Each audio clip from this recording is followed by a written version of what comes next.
오늘 제목은 영혼의 밤입니다. 특별히 사도행전 16장 25절을 붙들고 이 한밤중이라는 표현을 여러분 은유법을 써서 영혼의 밤이라고 표현을 했습니다. 이것은 하나님의 사람들이 하나님의 임재를 갈망하지만은 때로는 하나님의 임재를 느끼지 못하고 멀린 것처럼 느껴졌을 때 영혼의 밤이라는 단어를 쓰게 되는 겁니다. 그래서 초대교회 교부들은 3세기부터 이러한 영혼의 밤을 썼는데 하나님이 계시지 않는 듯한 절망의 시간을 경험하는 그러한 여러분 시간들이 되겠습니다. 실질적으로 16세기 십자가의 성 요한은 영혼의 어두운 밤이라는 책을 썼습니다. 이분은 수도사입니다. 그리고 존경받는 사람입니다. 그래서 영적으로 여러분 개혁운동을 펼쳤는데 이 일에 반대하는 수도사들이 이 성 요한을 감금을 합니다. 그래가지고 톨레도 수도원에 11개월 동안 가둬놓게 됩니다. 이때 그는 그곳에서 하나님과 깊은 교제를 나눕니다. 기도를 합니다. 그리고 그 기도한 내용을 해설을 해 놓았는데 그 해설서가 뭐냐? 영혼의 어두운 밤이 되겠습니다. 그러면 여러분 십자가의 성 요한은 어떻게 그 11개월 동안을 보냈을까? 억울하지요. 너무나도 비통하지요. 마음이 상하지요. 말도 안 되게 많은 반대에 부딪혔지만은 그의 내용에 보면 우리를 놀라게 합니다. 그러한 억울함, 분노, 여러분 그 시대의 비리들 그런 것이 없어요. 오히려 하나님 앞에 나아가 기도하면서 하나님으로부터 왔던 위로와 여러분 이 축복의 말씀이 격려의 말씀들이 힘이 되는 말씀들이 그 해설서에 다 기록되어 있습니다. 그래서 영혼의 여러분 고통 가운데 있고 어두운 밤을 지나는 사람들에게 이 영혼의 어두운 밤이라는 책은 안내서가 되고 있음을 발견하게 되는 겁니다. 그래서 십자가의 성 요한은 우리 인생에는 누구나 다 어두운 밤이 찾아오는데 그 길은 마치 예수 믿는 사람들이 넓은 길로 가는 것이 아니라 좁은 길로 가야 하듯이 주님과 연합하기 위해 주님과 하나 되기 위하여 마땅히 가야 할 길이라고 이야기를 해주고 있습니다. 그때 우리는 두 가지가 일어납니다. 하나는 우리 본성적으로 타락한 존재인데 영혼의 어두운 밤을 통하여서 우리는 우리의 죄가, 우리의 자아가 죽어지고 우리가 정화되는 것을 경험한다라고 이야기합니다. 그리고 두 번째로는 하나님께서 그러한 여러분 고난의 시간, 영혼의 어두운 밤을 통하여서 어떻게 일하시는가를 우리에게 보여준다고 말씀하고 있습니다.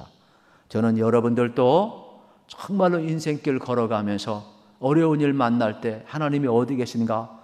왜 내게 이러한 일을 허락하는가? 여러분 신존재의식에 대해서 부정하지 마시고 우린 자연스럽게 하나님께서 허락하셨다면 하나님이 나를 어떻게 하신다고요? 정화시키시고 하나님이 나를 통하 일하고 있음을 또 어떻게 일하는가를 발견하는 귀한 기회로 꼭 삼으시기를 우리 주님의 이름으로 축복합니다.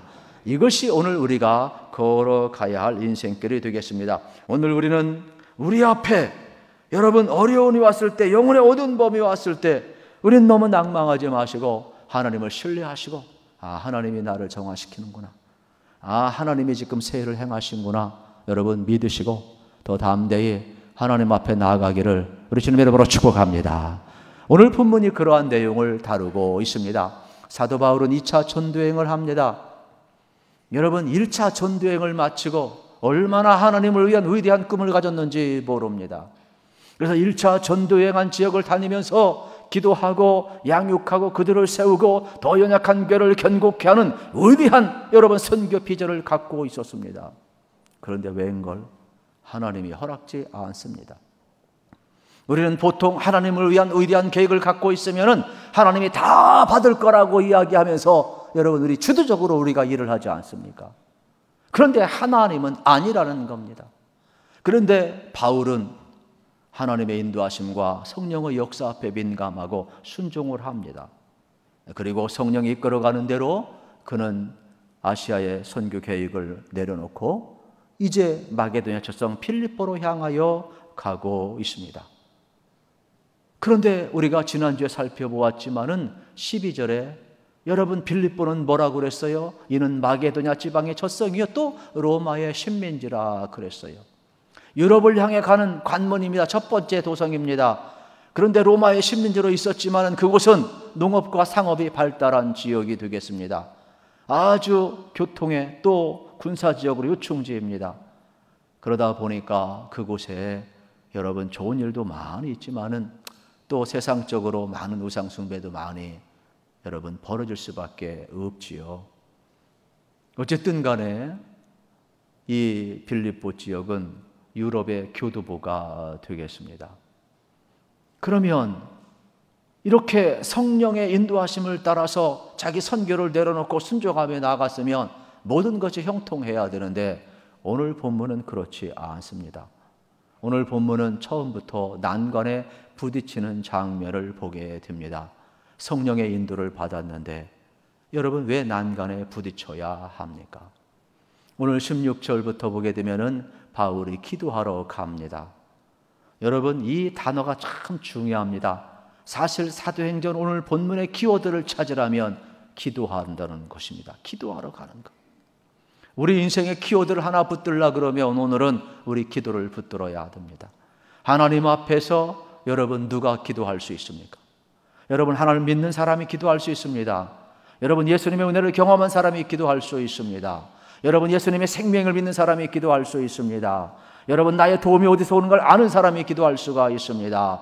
예수의 영으로 충만하지 않고는 기도할 수가 없는 겁니다. 우리 믿는다고 하지만은 기도는 여러분 내가 어려울 때 한 번 하는 게 기도가 아닙니다. 기도는 언제나 하나님 앞에 할 수 있어야 하는 것입니다. 그래서 지금 성령의 인도를 따라서 여러분 빌립보에 왔는데 어디를 가야 할지 무엇을 해야 할지 난감해요. 그러니까 무조건 기도하는 거예요. 우리 인생길 걸어가면서 여러분 혼란스러울 때, 여러분 앞길 몰라 방황할 때, 무슨 일을 닥칠 때마다 우리는 반드시 하나님 앞에 기도해야 되는 존재임을 깨달았으면 좋겠어요. 바울도 기도하는데 여러분 이상한 일이 하나 벌어집니다. 누구냐? 귀신 들린 여러분 여종을 하나 만납니다. 근데 이 여종은 신기가 있어요. 그래가지고 바울을 바라보면서 뭐라고 이야기합니까? 하나님의 종이라는 겁니다. 복음을 전하는 큰 종이라는 겁니다. 그래서 17절에 보면은 이렇게 이야기를 합니다. 이 사람은 지극히 높은 하나님의 종으로서 구원의 길을 너희에게 전하는 자라. 틀린 말은 없어요. 얼마나 신기가 있는지 정확한 말을 하고 있어요. 그런데 바울은 불편해요. 왜 불편할까요? 여러분 귀신 들린 아이가 이야기를 하는데 복음이 왜곡될 수가 있어요. 그리고 또 하나는 너무나 저를 사로잡고 있는 이 악한 영을 볼 때 이 여자아이가 불쌍해 보이는 거예요. 그래서 긍휼히 여겨요. 그래서 너무 고통스럽고 복음이 왜곡된 것을 막기 위해서 18절에서 이렇게 이야기를 합니다. 예수 그리스도의 이름으로 내가 내게 명하노니 그에게서 나오라 명령하고 있어요. 여러분 이걸 잘 보셔야 됩니다. 예수 그리스도의 이름으로 내가 내게 명하노니 나오라 명령하고 있어요. 우리는 영적 권세를 가지고 있는 사람이에요. 마귀에 대해서는 예수의 이름으로 명령할 수 있는 권세가 우리에게 있음을 알아야 되는 겁니다. 그때 여자아이가 온전해지는 겁니다. 이 영광스러운 순간에 모든 사람이 기뻐할 것 같지만 그렇지 않습니다. 오히려 주인은 경제적인 손실이 왔다 생각을 해서 바울 일행을 싫어합니다. 그런데 가만히 보니까 사실 자기 여종이 점을 못 치고 온전해졌으니까 좋아해야 하는데 이 주인은 경제적인 손실 앞에서 싫어하는 겁니다. 세상이 다 그래요. 세상이 여러분 우리가 예수 믿고 수많은 사람들이 구원받는다고 다 좋아할 줄 아십니까? 모든 사람이 여러분 악한 영이 떠나가고 여러분 성령 충만하고 진리의 영에 살아가면 다 좋아할 줄 아십니까? 그렇지 않아요. 세상은요 자기에게 이득이 되느냐 이득이 안 되냐를 보지 저 사람이 온전해졌느냐 저 사람에게 생명이 있느냐 저 사람에게 구원이 있느냐 지금 하나님의 나라가 이루어졌느냐 관심이 없어요. 그러다 보니까 바울을 거짓말로 고소합니다.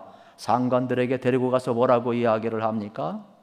여러분 20절, 21절에 보면 이렇게 나와 있습니다. 이 사람이 유대인인데 우리 성을 심히 요란하게 하여 로마 사람이 우리가 받지도 못하고 행하지도 못할 풍속을 전한다. 거짓말하고 있어. 사이를 어지럽힌다라는. 그러면 팩트 체크를 하고 조사를 해야 하는데 여러분 어떻게 합니까? 이 관원들이 조사도 안 해요. 그냥 무조건 어떻게 해요? 바울 일행을 잡아가요. 그리고 두들겨 패요. 그리고 감옥에 가두어요. 그리고 손발을 묶어버려요. 기가 막힌 일이 벌어져요. 지금 바울은 영혼의 밤을 지금 만나고 있어요. 성령을 따라갔는데 왜 이런 일이 벌어져야 합니까? 기도하고 있는데 왜 이런 일이 벌어져야 합니까? 그런데 성경은 지금 바울이 영혼의 밤을 만나고 있는데 어떻게 하고 있는가를 우리에게 지금 보여주고 있어요. 그러면 바울이 불평합니까?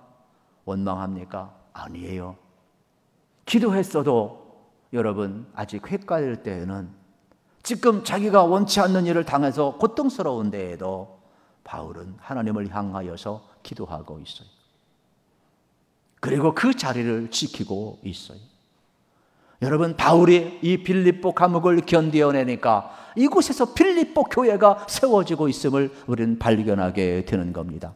저는 여러분의 삶의 자리가 고통스럽다 할지라도 여러분 앞길을 다 모른다 할지라도 기도하는 중에 응답받고 나가는데도 고난이 온다 할지라도 내 인생길에 원치 않는 아픔이 있고 가족의 아픔이 있고 내 삶에 수많은 장애물이 있다 할지라도 저는 여러분이 그 자리에서 견딜 수 있기를 축복합니다. 하나님을 바라볼 수 있기를 축복합니다. 우리 하나님을 만나야 합니다. 우리 인생 한치 앞을 압니까? 몰라요. 여러분 우리는 인생 잘 몰라요. 그러면 우리 인생길 걸어가다가 무슨 일을 만날 때 어떻게 해야 되겠습니까? 이 고난의 현장에서 우리는 하나님을 바라보고 견딜 줄 알아야 돼요. 고난의 현장, 그 삶의 자리 속에서 하나님을 바라보면 뭐 해야 되겠습니까? 기도해야 되는 것이죠.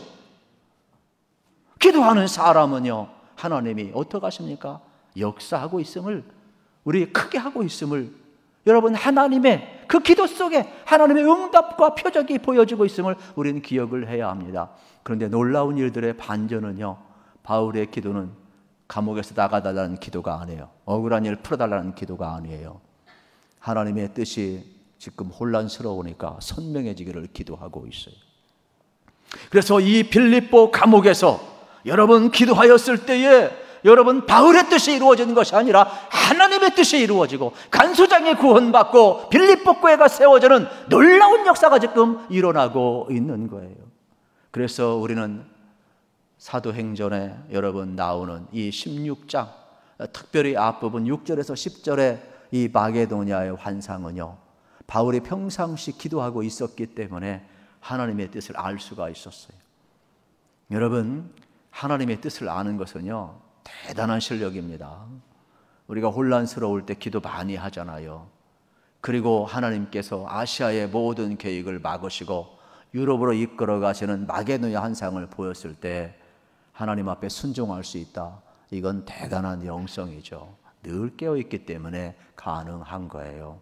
그래서 여러분들도 여러분 항상 기도하시다 보면 하나님의 뜻이 선명해집니다. 그때 순종하시기를 축복합니다. 그래서 역사가 토인비는 이 사건을 가리켜서 여러분 문명사적인 전환이라 그랬어요.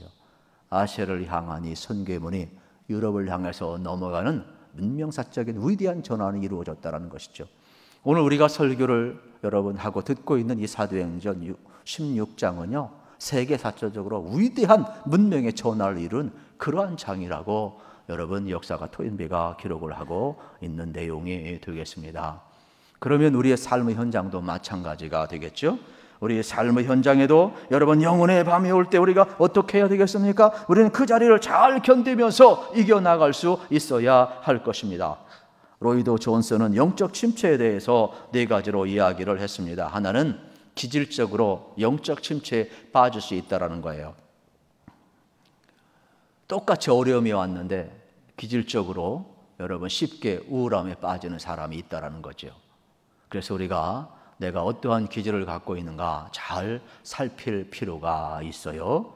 또 2번째로는요, 여러분 이 정신력인데 참 이 사단은 영물이기 때문에 우리 마음과 우리 영과 우리의 정신이 어디가 약한지를 알아요. 그래서 그 약한 부위로 여러분 치고 들어오는 거예요. 그러다 보면은 영혼의 밤을 맞이할 수가 있지요. 또 하나는 여러분 불신앙입니다. 당연히 하나님을 안 믿으니까 하나님 멀리할 수밖에 없지요. 하나님 멀리하게 되면은 당연히 영적 침체를 경험할 수밖에 없습니다. 그런데 이와 똑같은 것을 네 번째는 교만이라고 표현을 합니다. 이 교만은 자기를 드러내는 것, 이기적인 존재이기 때문에 우린 타락한 존재거든요. 그러면 어떻게 아담과 하와만 선악과를 따먹고 하나님처럼 되고자 했겠습니까? 우리도 여러분 하나님처럼 될 수 있다면 못한 일 없죠. 돈 벌기 위해서 못한 일 없는데 왜 못하겠어요? 그만큼 인간은 나약한 존재라니까요. 그래서 영혼의 밤이 왔을 때 우리는 어떻게 해야 되느냐? 이러한 것들을 주님 앞에 내어놓고 정화시켜야 돼요. 우리의 여러분 연약한 기질들, 나약한 정신, 불신앙, 교만함을 십자가에 못 박고 오히려 영혼의 밤이 올 때 우리가 리얼로 하나님 앞에 설 수 있는 계기가 되는 거예요.